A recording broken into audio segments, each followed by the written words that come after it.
زندگی یہ نہیں ہے کسی کے لیے، زندگی ہے نبی کی، نبی کے لیے۔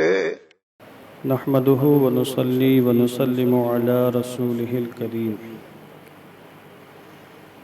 أما بعد، فقد قال الله تعالى في القرآن المجيد والفرقان الحميد: إن الله وملائكته يصلون على النبي يا أيها الذين آمنوا صلوا عليه وسلموا تسليما. اللهم صل على سيدنا شفيعنا حبيبنا مولانا محمد وبارك وسلم صلاة وسلاما عليك يا رسول الله صلی اللہ تعالی علیہ وسلم۔ اللہ تبارک و تعالی کی توفیق اور اس کے فضل و کرم سے آج ہم ایک بار پھر مسجد محبوب سبحانی میں ہفتہ واری درس حدیث کی محفل میں شرکت کی سعادت حاصل کر رہے ہیں۔ آج کافی لوگ نظر نہیں آ رہے ہیں۔ امید یہی ہے کہ یا تو وہ گونڈی میں عالمی سنی تحریک دعوت اسلامی کی جانب سے منعقد ہونے والے اجتماع میں شرکت کے غرض سے گئے ہوں گے، یا پھر بغل میں دارالعلوم غوثیہ ضیاء القرآن میں منعقد ہونے والے پروگرام میں شرکت کی غرض سے گئے ہوں گے، یا ان کی اپنی مصروفیات رہی ہوں گی۔ بہرحال جو جہاں بھی ہے، اللہ سب کو اس محفل پاک کی برکتوں سے مالا مال فرمائے۔ آج میرا بیان تھوڑا مختصر ہوگا، انشاءاللہ میں 15 سے 20 منٹ کے اندر اپنی گفتگو ختم کرنے کی کوشش کروں گا۔ اس سے پہلے درس حدیث میں نے مشکات المصابیح کتاب الصلاۃ کا باب الرکوع مکمل کیا ہے، اور جس میں اب تک بحمد اللہ تعالی 886 احادیث کریمہ کا درس مکمل ہوا ہے، اور آج میں مشکات المصابیح کتاب الصلاۃ باب السجود وفضلہ سے ابتدا کرتا ہوں، اور پہلی حدیث پاک الفصل الاول سے، جس کا نمبر 886 ہے، اور یہ بخاری شریف اور مسلم شریف کی متفق علیہ روایت ہے، اس کو میں پیش کرتا ہوں۔ جس طرح باب الرکوع سے متعلق کئی احادیث کریمہ میں نے پیش کی، جن میں آپ نے رکوع کے حوالے سے حیرت انگیز معلومات سماعت فرمائی، انشاءاللہ عز و جل باب السجود میں بھی سجدے کے حوالے سے، سجدے کی شان عظمت کے حوالے سے، سجدے کے مسائل کے حوالے سے، اور آقا کریم علیہ الصلوۃ والتسلیم کیا سجدہ کس انداز سے تھا، اس کی کیفیت کے حوالے سے کافی کچھ روایتیں آپ سماعت فرمائیں گے۔ حضرت عبداللہ ابن عباس رضی اللہ تعالیٰ عنہما سے مروی ہے، قال رسول اللہ صلی اللہ تعالی علیہ وسلم، اللہ کے رسول صلی اللہ تعالی علیہ وسلم نے ارشاد فرمایا، نماز آپ سب پڑھتے ہیں، ایسے ہی پڑھتے رہیں، مگر آپ یہ غور کریں کہ حضور رحمت عالم نے کس انداز سے سجدہ کرنے کا حکم دیا، اور ہم کس انداز سے سجدے کر رہے ہیں، اس پر آپ کی نظر رہے۔ حضور علیہ السلام نے فرمایا، امرت ان اسجد علی 7 اعظم، علی الجبہہ والیدین والرکبتین واطراف القدمین، ولا نکفت الثیاب ولا الشعر، متفق علیہ۔ حضرت عبداللہ ابن عباس رضی اللہ تعالیٰ عنہما فرماتے ہیں کہ اللہ کے رسول صلی اللہ علیہ وسلم نے یہ فرمایا، مجھے حکم دیا گیا ہے، یعنی حضور فرما رہے ہیں مجھے حکم دیا گیا ہے، یعنی اللہ نے حکم دیا کہ میں 7 اعضاء پر سجدہ کروں، 7 ہڈیوں پر، یعنی 7 اعضاء پر سجدہ کروں، وہ 7 ہڈیاں یعنی 7 اعضاء کیا ہیں جن پر سجدہ کرنے کا اللہ نے حضور کو حکم دیا؟ خود حضور نے یہاں وضاحت فرمائی، پیشانی پر، دونوں ہاتھوں پر، دونوں گھٹنوں پر اور دونوں پیروں کے اطراف پر سجدہ کروں۔ یہ میں نے حدیث کا ترجمہ کیا ہے، اب اس کی میں تھوڑی سی تشریح کروں گا۔ تشریح سماعت فرمانے سے پہلے، چونکہ آج درس مختصر ہوگا، آج اس کی تشریح مکمل نہیں ہو سکے گی، میں چند باتیں ابتداءً عرض کر دیتا ہوں۔ یہ بات یاد رکھیے گا کہ سجدہ مستقل عبادت ہے۔ نماز میں رکوع بھی ہے، قیام بھی ہے، مگر قیام اور رکوع صرف نماز میں عبادت ہے۔ نماز کے خارج رکوع الگ سے مستقل عبادت نہیں، قیام الگ سے کوئی مستقل عبادت نہیں ہے، مگر سجدہ نماز کا ایسا رکن ہے کہ نماز میں بھی عبادت ہے اور خارج نماز میں بھی عبادت ہے۔ یعنی کوئی بندہ مومن اگر صرف تنہا سجدہ ہی کرے تو سجدہ کرنا خود ایک عبادت ہے اور وہ سجدہ کرنے کا ثواب پائے گا، بندگی پیش کرنے کا اور عبادت کرنے کا ثواب پائے گا۔ اور سجدہ ایسی عظیم ترین عبادت ہے کہ احادیث کریمہ میں آیا ہے کہ بندہ مومن جب سجدے میں ہوتا ہے تو اس کو رب تعالیٰ کا سب سے زیادہ قرب حاصل ہوتا ہے۔ بندہ مومن رب تعالیٰ سے سب سے زیادہ قریب اس وقت ہوتا ہے جب وہ سجدے میں ہوتا ہے۔ نماز میں بلا شبہ قیام سب سے اہم رکن ہے، چونکہ قیام میں تلاوت قرآن ہوتی ہے، اور تلاوت قرآن یہ نماز میں عظیم ترین عبادت ہے، تو قیام تو اہم ترین رکن ہے، مگر سب سے زیادہ قرب بندے کو سجدے میں حاصل ہوتا ہے۔ اور اس کی وجہ وہی جو میں نے اس سے پہلے بارہا عرض کی کہ سجدے میں چونکہ انسان خود کو ذلت کی آخری حد تک پہنچا دیتا ہے، خود کو ذلیل کرنے کی اس سے زیادہ کوئی حد نہیں جو بندہ سجدے میں پیش کرتا ہے، ذلت۔ اس لیے یہ سجدہ غیر اللہ کے لیے حلال ہی نہیں ہے۔ سجدہ 3 طرح کا ہوتا ہے، ایک سجدہ سجدہ عبادت ہے، ایک سجدہ سجدہ تعظیم ہے، اور ایک سجدہ سجدہ تحیت ہے۔ اور اس کو حضرت علامہ مفتی محمد احمد یار خان صاحب قبلہ نعیمی نے لکھا ہے، یعنی آپ نے سجدے کی 3 قسمیں بیان فرمائی، ورنہ عام طور سے فقہا نے سجدے کی 2 قسمیں بیان فرمائی ہیں، ایک سجدہ عبادت اور ایک سجدہ تعظیم۔ کسی کی عبادت کے لیے سجدہ ہو تو وہ سجدہ عبادت ہے، یہ سجدہ فقط اللہ کے لیے ہے، کسی کے لیے نہیں ہے۔ اگر سجدہ عبادت کوئی شخص کسی کے لیے کرے غیر اللہ کے لیے تو اسی لمحے کافر و مرتد ہو جائے گا۔ اور سجدہ تعظیم کا مطلب یہ ہے کہ کسی کی تعظیم کے لیے، کسی کو عزت دینے کے لیے انسان سجدہ کرے۔ یہ سجدہ تعظیمی گزشتہ مذاہب میں، ادیان میں ہمارے فقہ نے فرمایا جائز تھا، مگر ہماری دین محمدی، دین شریعت دین محمدی میں اللہ رب العزت نے اس کو بھی حرام و ناجائز قرار دیا ہے۔ بلکہ علماء یہاں تک فرماتے ہیں کہ فرشتوں نے جو حضرت آدم کو سجدہ کیا تھا سجدہ تعظیمی تھا، وہ سجدہ تھا اللہ رب العزت کے لیے، اور حضرت آدم کو باقاعدہ قبلہ بنایا گیا تھا۔ اگر سجدہ عبادت تھا تو سجدہ عبادت اللہ کے لیے تھا اور حضرت آدم علیہ السلام قبلہ تھے، اور اگر سجدہ تعظیمی تھا تو سجدہ تعظیمی حضرت آدم علیہ السلام کے لیے تھا۔ یہ تفصیل ہمارے مفسرین کرام نے بیان فرمائی ہے۔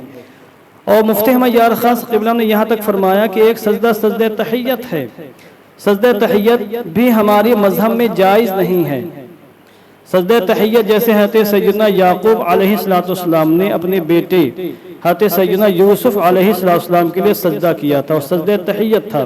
جیسے ہم سلام کرتے ہیں ویسے انہوں نے سجدہ کر کے سلام پیش کیا تھا حضرت یوسف علیہ السلام کی بارگاہ میں۔ تو یہ وہ تفصیل تھی جس کو حضرت علامہ مفتی احمد یار خان صاحب قبلہ نعیمی نے لکھا ہے۔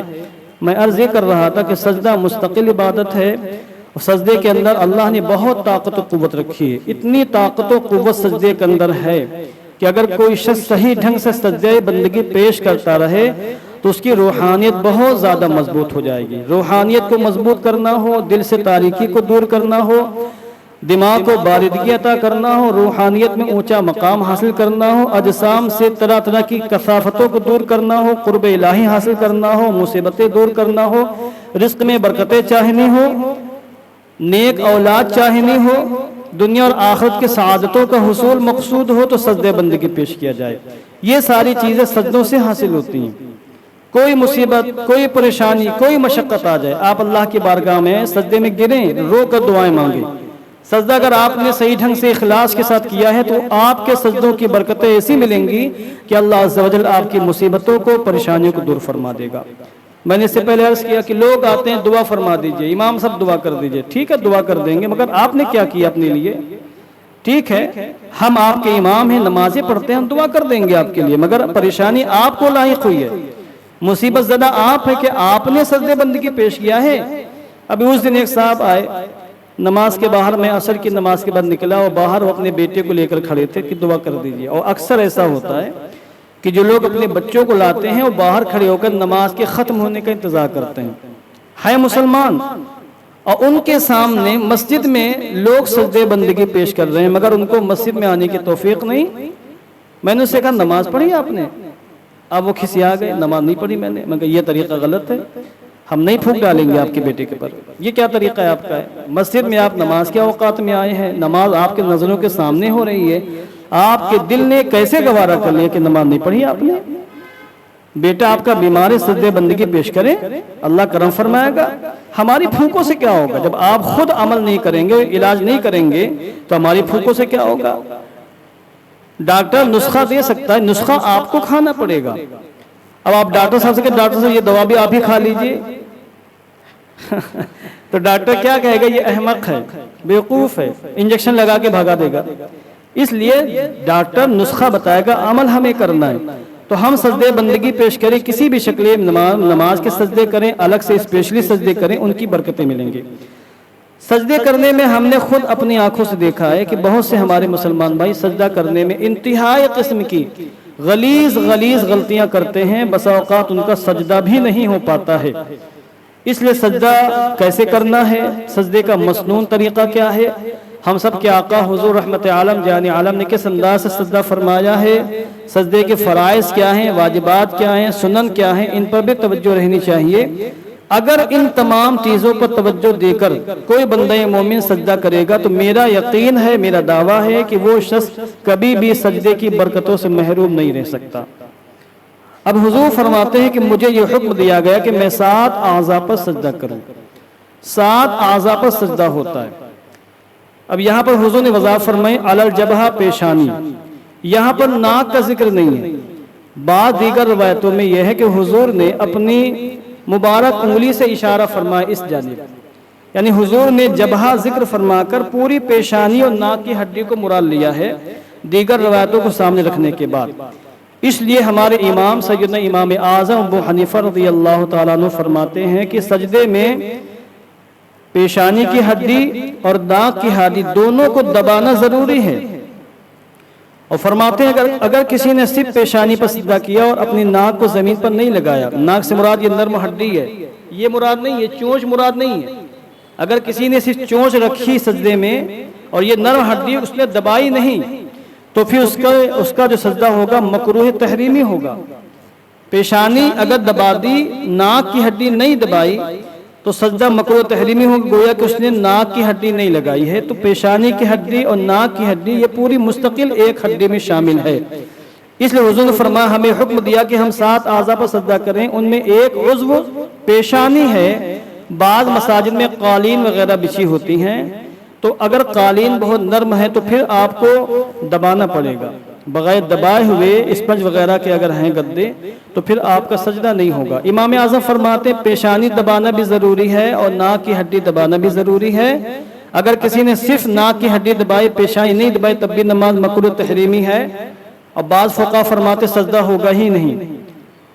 اور اگر پیشانی کو دبایا اور ناک کی ہڈی کو نہیں دبایا تب بھی نماز مکروہ تحریمی ہے، دونوں کو لگانا ضروری ہے۔ اور اس کے بعد دونوں ہاتھ، یدین، یدن کی تسنیہ ہے، عام طور سے کبھی کبھی یہاں سے یہاں تک ید بولتے ہیں، کبھی یہاں سے یہاں تک ید بولتے ہیں، مگر یہاں پر یدین سے مراد یہ دونوں ہتھیلیاں ہیں، دونوں ہتھیلیوں پر سجدہ ہوگا، یعنی زمین پر دونوں ہتھیلیاں رکھنا ہے۔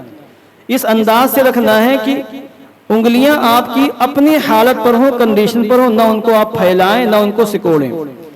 انگلیوں کی جو کیفیت ہے ان کو جانب قبلہ کر دیں، قبلہ کے جانب کر کر آپ دونوں ہاتھوں کو رکھیں، اس کے بیچ میں آپ سجدہ کریں۔ والرکبتین، اور دونوں یہ گھٹنوں کو زمین پر رکھنا ہے۔ فقہا فرماتے سجدے کی حالت اس طور پر ہونی چاہیے کہ آپ کھڑے ہیں تو پہلے دونوں گھٹنے رکھیں، پھر دونوں ہاتھ رکھیں، پھر پیشانی رکھیں، پھر ناک، اس کے بعد پیشانی۔ یہ سجدے میں جانے کا مسنون طریقہ ہے۔ اور جب آپ سجدے سے بیدار اٹھیں گے تو پہلے پیشانی اٹھائیں گے، اس کے بعد ناک، اس کے بعد دونوں ہاتھوں کو، اس کے بعد دونوں گھٹنوں کو۔ یہ احادیث صحیحہ سے ثابت ہے، سیاہ ستہ کی روایت اس پر دلالت کر رہی ہیں۔ تو یہاں پر یدین سے مراد مکمل ہاتھ نہیں، کیونکہ ہاتھوں کو بچھانا یا مکروہ ہے نماز میں۔ نماز کی کیفیت یہ ہوگی کہ آپ اپنی دونوں ہتھیلیوں کو زمین پر رکھیں گے اور آپ کی یہ کلائیاں زمین سے جدا رہیں گی، زمین پر بچھی ہوئی نہ ہوں۔ اگر کسی کی کلائی بچھی ہوئی ہے تو اصلاح کر لے، سجدہ اس کا مکروہ ہوگا۔ اور ان کلائیوں کو ان باہوں سے جدا رکھنا ہے، میں اشارہ کر رہا ہوں، ان کلائیوں کو ان باہوں سے جدا رکھنا ہے، کلائی کو زمین سے جدا رکھنا ہے، اور ان بازوؤں کو ان کروٹوں سے جدا رکھنا ہے، اس انداز سے۔ اور ہاتھ نہ آپ کا یوں ہو نہ آپ کا یوں ہو، بلکہ آپ کا ہاتھ سیدھا ہونا چاہیے۔ ہاں یہ الگ بات ہے کہ آپ جب جماعت میں نماز پڑھیں تو آپ کا ہاتھ اس طرح نہ ہو کہ اغل بغل والوں کو تکلیف ہو جائے، دشواری ہو جائے، اور آپ کو صرف اپنے سجدے کی فکر ہو، دائیں بائیں والوں کے سجدوں کی کوئی فکر نہ ہو۔ یہ طریقہ صحیح نہیں۔ میں نے کچھ لوگوں کو دیکھا کہ اس انداز سے وہ سجدے کرتے ہیں کہ آج دائیں بائیں والے بیچارے سجدے ہی نہیں کر پاتے، پریشان ہو جاتے ہیں، پورا ہاتھ پھیلا دیتے ہیں۔ تو کوہنیوں کا زمین سے جدا ہونا، اس کا معنی یہ نہیں کہ آپ ہاتھ کو اس طرح پھیلا دیں کہ دائیں بائیں والوں کو تکلیف ہو جائے۔ اطراف القدمین، ابھی میں اجمالاً گفتگو کر رہا ہوں، پھر تفصیلی گفتگو انشاءاللہ اگلے ہفتے اسی حدیث پاک پر انشاءاللہ ہوگی۔ اور دونوں قدموں کے اطراف، دونوں قدموں کے اطراف سے مراد دونوں قدموں کے پنجے، یہ میرے ہاتھ ہیں، یہ پنجے ہیں۔ فرض کریں یہ میرے پیر ہیں، اب میں پیر آپ کو دکھا نہیں سکتا ہوں، پیروں کے پنجے یہ ہیں۔ تو ان دونوں پنجوں کی انگلیوں کو آپ کو موڑ کر قبلے کی جانب کرنا ہے، یہ سنت طریقہ ہے۔ سجدے میں جائیں تو دونوں پیر آپ کے کھڑے ہوں اور آپ کی انگلیاں قبلے کی جانب ملی ہوئی ہوں، اٹھی ہوئی ہوں، یعنی آپ کی انگلیوں کا پیٹ ہو زمین پر، انگلیوں کا رخ ہو خانہ کعبہ شریف کی جانب۔ 10 انگلیوں کو موڑنا نماز کی حالت میں سنت ہے، اور 10 انگلیوں میں سے ایک انگلی کو کم سے کم موڑنا یہ فرض ہے، ورنہ اس حدیث پاک پر عمل نہیں ہو پائے گا۔ اور دونوں پیروں کے 3 انگلیوں کو موڑنا یہ واجب ہے۔ تو گویا کہ اطراف القدمین سے فرض کا تعلق بھی ہے، سنت کا تعلق بھی ہے، اور واجب کا تعلق بھی ہے، اتنا سمجھیں آپ۔ اس کے بعد فرمایا حضور نے وَلَا نَكْفِتَ الثِّيَابَ وَلَا الشَّعْرَ، اور ہمیں یہ بھی حکم دیا گیا ہے کہ ہم نماز میں نہ اپنے کپڑوں کو موڑیں اور نہ اپنے بالوں کو موڑیں، بالوں کو اور کپڑوں کو ان کی حالت پر رہنے دیں۔ اگر کسی کے ڈھیلے ڈھالے کپڑے ہیں تو سجدے میں جاتے وقت کپڑوں کو سمیٹنے کی کوشش نہ کرے، اور کسی کے چہروں پر کسی کے سر پر زلفیں ہیں، بڑے بڑے بال ہیں، تو اگر بال وہ اڑ رہے ہیں، ادھر ادھر بہک رہے ہیں، تو سجدے میں جانے کی صورت میں یا نماز کی حالت میں بالوں کو سنوارنے کی یا بالوں کو ایک ساتھ کرنے کی کوشش نہ کرے۔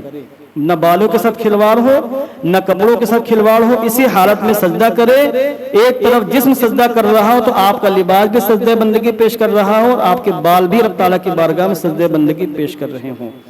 یہ میں نے سجدے کے حوالے سے کچھ بنیادی باتیں بیان کی ہیں، اور انشاءاللہ میں اس کی تفصیلات آئندہ کی دروس میں بیان کرنے کی کوشش کروں گا۔ مجھے ابھی پروگرام میں جانا ہے، کچھ مہمان بھی ہیں، ان کی ضیافت بھی کرنی ہے، اس لیے میں انشاءاللہ حلقہ ذکر کو بھی آج موقوف کر رہا ہوں، اور آئندہ ہفتوں میں انشاءاللہ حلقہ ذکر کی محفلیں بھی قائم ہوں گی۔